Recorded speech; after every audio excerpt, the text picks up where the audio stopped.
अस्सलाम अलैकुम रहमतुल्लाह बरकातुहू। फेसबुक में मेरे भाई लोग मैसेज में सवाल कर रहे हैं कि आप चश्मा क्यों पहनते हैं। देखिए, हम तो बताना नहीं चाहते थे, लेकिन बताना बहुत ज़रूरी है क्योंकि आप लोग का सवाल है। मैं चश्मा इसलिए पहन रहा हूँ क्योंकि मेरा एक छोटा सा ऑपरेशन हुआ है आँख में, जिसके लिए डॉक्टर ने मुझे चश्मा पहनने को कहा है। इसीलिए मैं चश्मा पहन कर ही वीडियो बनाता हूँ और आप सबको दीन दुनिया के बारे में बताता हूँ। और अल्लाह बहुत गफूर रहीम रहम करीम है, जो जिसे चाहता है वो हिदायत दे देता है और जिसे चाहता है वो गुमराही में डाल देता है। ये सूरा बकरा का एक पारा में आपको मिल जाएगा, कुरान पाक का। ये चीज़ तो आप जानते होंगे, और भी हदीसों की बात है। मेरे अल्लाह ताला ने मुझे गुमराही से बचाकर हिदायत की तरफ ला दिए। मुझसे भी कुछ ज़िंदगी में भूल होता था, जैसे कुछ मूवी में, कुछ फिल्मों में छोटा छोटा सीन करने के लिए हम जाते थे, स्टेज प्रोग्राम में डांस वांस करते थे। लेकिन मेरे अल्लाह ताला ने मुझे गुमराही से बचाकर हिदायत की तरफ ला दिए, और इसके लिए अल्लाह ताला का लाख लाख लाख करोड़ों लाख शुक्रगुजार है हम अपने परवरदिगार, अपने प्यारे अल्लाह का। वो गफूर रहीम रहम करीम है, वो मुझे हिदायत की तरफ ला दिए। ऐसे देखिए, इंसान को अल्लाह ताला, हर इंसान को कुछ ना कुछ मिलता है, कामयाबी, पैसा, दौलत, शोहरत, लेकिन अल्लाह का मोहब्बत और नमाज और कुरान और हदीस, दिन दुनिया के बाद उसी को नसीब होता है जिससे अल्लाह सबसे ज़्यादा मोहब्बत करते हैं। अल्लाह ताला हमसे मोहब्बत करते थे, इसीलिए हमें छोटा सा आजमाइश में डालकर गुमराही से बचाकर हिदायत दे दिए। ये अल्लाह का बहुत बड़ा एहसान है, क्योंकि हिदायत हर किसी को नहीं मिलता। दौलत, गाड़ी, बंगला, शोहरत, इज्जत सबको मिल सकता है, लेकिन हिदायत हर किसी को नहीं मिलता। एक बात याद रखिए, जिसे अल्लाह नापसंद करने लगता है ना, उसे दौलत, शोहरत, इज्जत, बंगला, गाड़ी सब दे देता है, लेकिन अपना हिदायत नसीब नहीं करता, अपने करीब नहीं करता।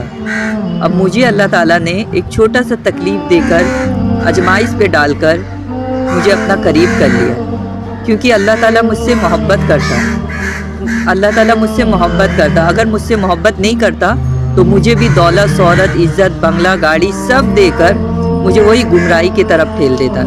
लेकिन ये अल्लाह का बहुत बड़ा एहसान है। जब इंसान को दौलत मिले तो ये मत सोचे कि हम बहुत नेक हैं इसीलिए मुझे दौलत मिल रहा है, बल्कि ये सोचे अब जिस तरीक़ा से मुझे दौलत मिल रहा है उसी तरीक़ा से अब मेरे और भी आजमाइश बढ़ने वाला है। अब अल्लाह आपको दौलत देके ये देखना चाहते थे कि आप गुमराही के तरफ जाते हैं या हिदायत की तरफ। बहुत ऐसे इंसान हैं जो दौलत आने से गुमराही, बुराई को चुन लेता है। दौलत ज़्यादातर इंसान को बुराई की तरफ ले जाता है, इसीलिए, और तकलीफ़ इंसान को अल्लाह की तरफ ले जाता है। तो इसीलिए जब ज़िंदगी में तकलीफ़ आए तो आप घबराइए मत, क्योंकि ज़मीन आसमान हर चीज़ का मालिक अल्लाह है, और हर चीज़ पे रहमत करने वाला भी अल्लाह है। ये बात हमेशा याद रखें। और आप लोग ये मत सोचें कि दुनिया वाला आपके लिए कुछ कर सकता है। दुनिया कुछ नहीं कर सकता, बल्कि अल्लाह ही अपने बंदों के लिए करता है। जब हम फिल्मों में छोटा छोटा रोल करने के लिए और स्टेज प्रोग्राम के डांस के लिए जाते थे, तो उस वक्त मुझे कुछ समझ में नहीं आ रहा था कि मैं क्या कर रहा हूँ। लेकिन हल्का हल्का मेरे आँखों में कुछ इन्फेक्शन हुआ, जिससे छोटा सा, तो इसमें शुरू में मुझे कुछ समझ में नहीं आया, लेकिन बाद में मुझे ये समझ में आया कि अल्लाह ताला मुझे गुमराही से बचाकर हिदायत देना चाहते हैं। अब मुझे ये समझ में आ गया, अल्लाह मुझसे मोहब्बत करते हैं, अपना करीब करने के लिए मुझे छोटे से आजमाइश में डाले। लेकिन मेरे दोस्तों, ये बात याद रखना, अल्लाह जिसके पसंद करते हैं ना, उसे नमाज, कुरान अपना करीब कर लेते हैं, और जिसे ना पसंद करते उसे दौलत, शोहरत, बंगला, गाड़ी देकर अपने आप से दूर कर देते हैं। ना उसे नमाज नसीब होता है, ना कुरान नसीब होता है, ना हिदायत नसीब होता है। वो गुमराही में डूबते चले जाते हैं। मैं अल्लाह का शुक्र अदा करता हूँ जो अल्लाह ने मुझे बचा लिया। इंसान की ज़िंदगी में दो तरीक़ा का तकलीफ़ होता है। एक तकलीफ़ ऐसा होता है जो आप नमाज कुरान पढ़ रहे हो, लेकिन आपकी ज़िंदगी में तकलीफ़ है, तो ये तकलीफ़ नहीं, ये आजमाइश है। جس میں اللہ آپ کو کامیاب بھی کر دے گا۔ اور دوسرا تکلیف ایسا ہوتا ہے جو آپ گناہ کرتے ہو زندگی میں، تو وہ گناہ کا سزا آپ کو تکلیف مل رہا ہے تو وہ آپ کا گناہ کا سزا ہے، یہ دوسرا تکلیف ہے جو زندگی بھر آپ کو بھوگنا پڑتا ہے۔ اسی لیے ہم چاہتے ہیں آپ سب جوانی میں توبہ کریں اور اللہ کو اپنا راضی کریں، کیونکہ ایک بار بڑھاپا آ جائے تو آپ سجدہ کرنے بھی چاہیں گے تو سجدہ بھی نصیب نہیں ہوگا، اللہ کے قریب آ جائے، گناہوں سے بچ جائے۔ ہم تو چاہتے ہیں اللہ آپ سب کو ہدایت دے ہماری طرح، جس طریقہ سے ہمیں گناہوں سے بچائے۔ مولا سے دعا ہے ان تمام مسلمانوں کو بچا دے اور اپنے قریب کر دے اور نماز 5 وقت کا پڑھنے والا بنا دے۔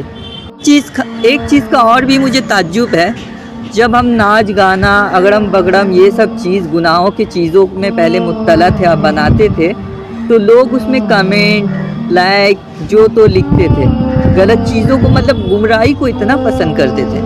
اور جب میں اللہ کے بارے میں کچھ بتانا چاہتا ہوں تو لوگ اس ویڈیو کو دیکھتے تک نہیں ہیں۔ مجھے سمجھ میں نہیں آ رہا ہے کہ اس دنیا میں لوگ کس طریقہ سے گمراہی میں ڈوبتے چلے جا رہے ہیں، جو اللہ رسول کے چیزوں کو چھوڑ کر گمراہی کی چیزوں کو پسند کر رہے ہیں۔ مجھے تو اللہ نے بچا لیا اور میرا یہ بھی دعا ہے اللہ سب مومن کو بچائے گناہوں سے اور اپنے قریب کرے، سب کو ہدایت دے۔ یہ مٹنے والی دنیا ہے، یہاں سے دل لگا کر کوئی فائدہ نہیں ہے۔ دل لگانا ہے تو اللہ اللہ کے رسول سے لگاؤ، جہاں کامیابی ہے ادھر بھی اور آخرت میں بھی۔ جوانی کا توبہ بہت معنی رکھتا ہے دوستو، آپ بھی توبہ کریں، ہم بھی توبہ کرتے ہیں۔ اے میرے اللہ، میرے ان تمام گناہوں کو معاف فرما جو گناہ میں میں ڈوب چکا تھا، اب مجھے ان تمام گناہوں سے بچا جو گناہ میں نے کبھی کیا ہی نہیں۔ مولا تو غفور رحیم رحمت کریم ہے، مجھے معاف فرما جو گناہ میں مبتلا تھا، مجھے معاف فرما، میری توبہ کو قبول فرما۔